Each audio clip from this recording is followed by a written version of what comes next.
Tanganyika, habari zenu familia. Leo nitazungumzia mambo machache kidogo.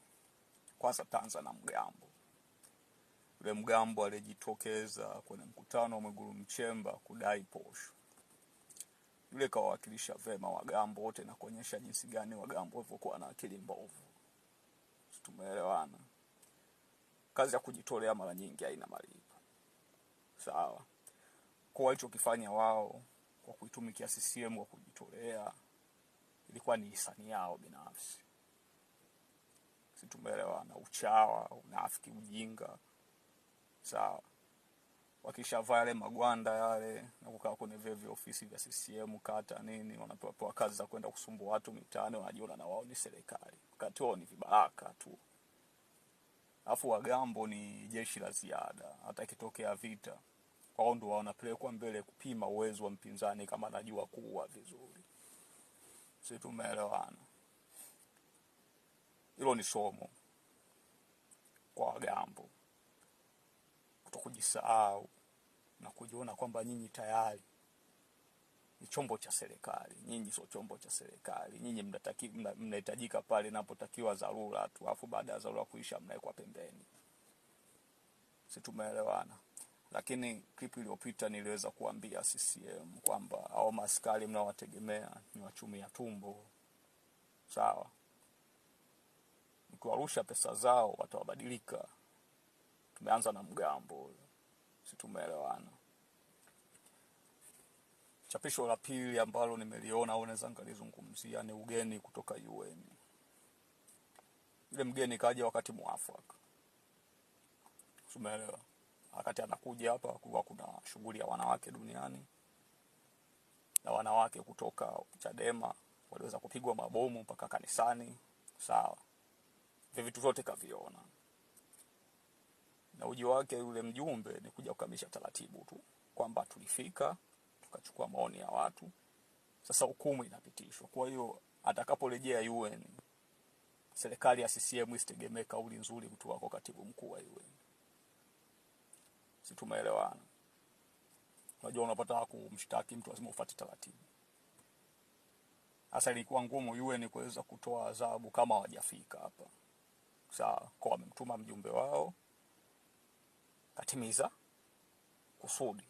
Sisi tumeelewana. Kwa kinachofuata sasa ni nyundo. Sisi tumeelewana. Unajua serikali ya CCM haina washauri au chama. Washauri ni machawa. Usimenielewa. Chawa ana ushauri mzuri, so chawa iko kimaslahi. Alafu ubaya wa Chama cha Mapinduzi ni chama kinachoabudu ujinga. Hakitaki watu wenye akili. Sasa wapigaji washasoma kwamba hawa jamaa wanapenda ujinga. Kwa hapa ni kuendeleza ujinga tu, tuendelee kula. Lakini mara nyingi ulafi wa namna hiyo watokea watu puani. Sisi tumeelewana. Kwa UN wameshakamilisha taratibu yao. Kwa kinachofuata ni adhabu kwa serikali ya CCM. Sisi tumeelewana kitu kama hicho. Jambo la tatu, nilikuwa na neno kwa jaji mkuu. Kwa sababu Dr. Emmanuel Nchimbi wakati anahudhuria maziko ya Kardinali Pengo aliongea maneno mazuri. Unajua iko hivi. Sio kwamba kila CCM ni mbaya. Wapo CCM wanaojitambua. Sawa. Ila wamebanwa na mfumo dhalimu usiotaka kweli. Nchimbi aliongea maneno mazuri sana kwamba wapinzani wapo kikatiba na wana haki ya kufanya shughuli zao kikatiba, kwa sababu mpaka Chadema inakuwepo inamaanisha walitimiza matakwa yote ya kisheria chini ya msajili wa vyama vya siasa. Kwa hawapo kiuni. Sisi tumeelewana. Lakini Nchimbi alienda mbali zaidi kwa kusema kwamba kila Mtanzania ana haki ya kuitumikia nchi katika njia anaona inafaa. Kuitumikia nchi sio kwamba lazima uwe CCM. Unaweza kuwa nje ya CCM na ukaitumikia nchi. Ndio kauli ya nani? Ya Nchimbi. Lakini narejea kwa jaji mkuu kama msimamizi mkuu wa sheria za nchi.